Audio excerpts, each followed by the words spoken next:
بسم اللہ الرحمن الرحیم۔ ایک بد نصیب لڑکے کا سچا واقعہ۔ ایک لڑکا جو اپنے والدین کے ساتھ انتہائی برا سلوک کیا کرتا تھا، ان کا دل دکھاتا تھا۔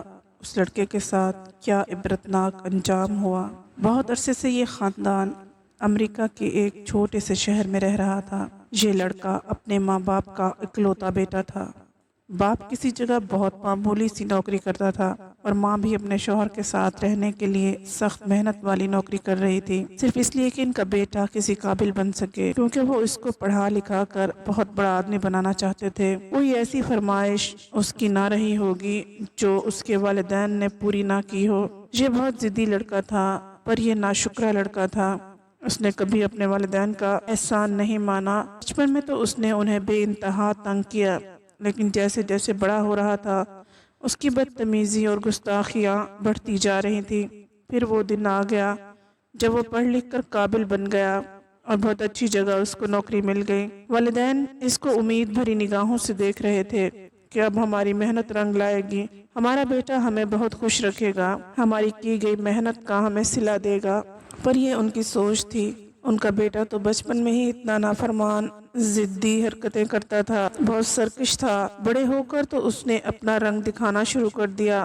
اب تو اس کی بدتمیزیاں ظلم میں بدل چکی تھیں۔ والدین اب لاچار ہو چکے تھے۔ بیٹا بہت بڑا ہو گیا تھا کہ اس نے سب سے بڑا ظلم اپنے والدین پر کیا کہ والدین کو بہت ارمان ہوتے ہیں اپنے بچوں کی شادی کو دیکھنے کے۔ اس نے چپکے سے اپنی پسند کی شادی کر لی۔ اجازت تو دور کی بات، اس نے اپنے والدین کو اپنی شادی میں شریک تک نہ کیا۔ اب جیسا وہ بیٹا ویسی ہی اس کی بیوی انتہائی درجے کا برا رویہ اور سلوک رکھتی تھی۔ ماں سے وہ دن بھر گھر کے کام کرواتی تھی، باپ کو بھی وہ نوکر ہی بنا کر رکھا ہوا تھا، اور پھر جب اس کے بچے ہو گئے تو ان بچوں کو بھی اس نے کوئی تمیز نہیں سکھائی، نہ بزرگوں کا احترام اور ادب سکھایا۔ اس کے والدین صبر کے گھونٹ پیتے تھے اور خون کے آنسو روتے تھے، پر چپ رہتے تھے۔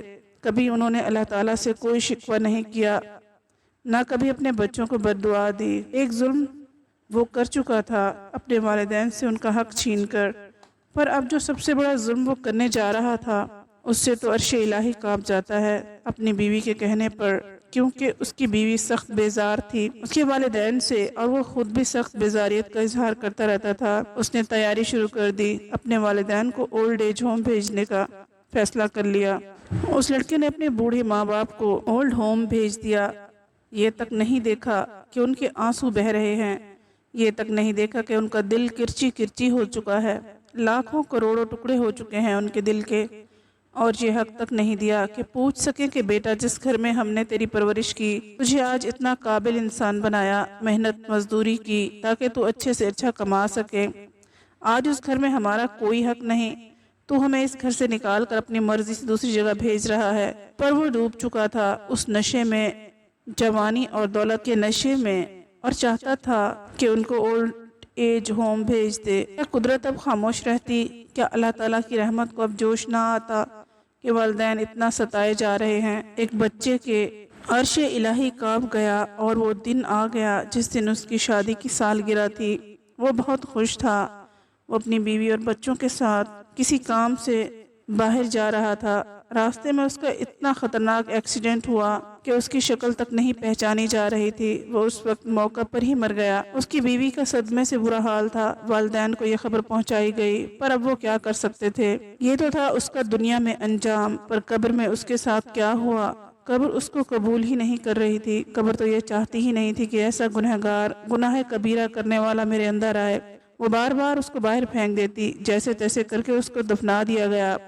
پھر ایک دن وہ اپنی بیوی کے خواب میں آیا، اور بیوی نے دیکھا کہ وہ آگ میں جل رہا ہے، سانپ اس کے جسم سے لپٹے ہوئے ہیں، اس کو سخت عذاب دیا جا رہا ہے، وہ چیخ رہا ہے، مجھے بچاؤ، میری مدد کرو، مجھے پل پل اذیت دی جا رہی ہے، میرے والدین سے کہو مجھے معاف کر دیں، پیر پکڑ کر ان سے معافی مانگو۔ اس کی بیوی نے جب یہ خواب دیکھا تو خوف سے کانپ گئی، فوراً اولڈ ایج ہوم گئی اور ان کے والدین کے پیروں میں گر گئی، بہت معافی مانگی اپنی طرف سے بھی اور ان کے بیٹے کی طرف سے بھی۔ آپ اس کو معاف کر دیں، وہ بہت عذاب میں مبتلا ہے، اللہ تعالیٰ اس سے سخت ناراض ہے، اس کو جو اذیت اور عذاب دیا جا رہا ہے وہ اتنا سخت ہے اتنا شدید ہے کہ میں آپ کو لفظوں میں نہیں بتا سکتی۔ میں آپ دونوں سے ہاتھ جوڑ کر معافی مانگتی ہوں، آپ میرے ساتھ گھر چلیں۔ یہ بات سن کر اب آپ بلک بلک کر بچوں کی طرح رونے لگے اور اللہ تعالیٰ کے حضور اس کی مغفرت اور بخشش کی دعائیں مانگنے لگے، اور اس کے ماں باپ کی دعاؤں سے اس پر سے وہ عذاب ہٹا لیا گیا۔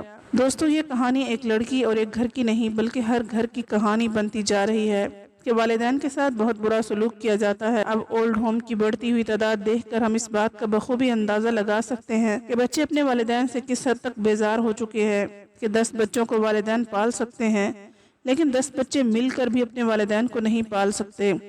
خدا را اپنے والدین کی قدر کیجئے، ان کا خیال رکھیں، ان کو تکلیف نہ پہنچنے دیں۔ جس طرح وہ بچپن میں ہمیں ذرا سی چوٹ بھی نہیں لگنے دیتے، بڑھاپے میں ان کو ہماری ضرورت ہوتی ہے۔ اللہ تعالیٰ ہمارے والدین کو کسی کا محتاج نہ بنائے، ہمارے ماں باپ کا سایہ ہمارے سر پر سلامت رکھے، ان کو ہر بری نظر اور بلا سے محفوظ رکھے، اور جن کے والدین اب اس دنیا میں نہیں ہیں، اللہ تعالیٰ اپنے حبیب صلی اللہ علیہ وآلہ وسلم کے صدقے میں ان کی مغفرت فرمائے، آمین۔ امید ہے آپ کو ہماری آج کی ویڈیو پسند آئی ہوگی۔ مزید ویڈیوز کے لیے ہمارے چینل کو سبسکرائب کیجیے، ویڈیو کو لائک اور شیئر ضرور کیجیے۔ اگلی کہانی تک اجازت دیجیے، اللہ حافظ۔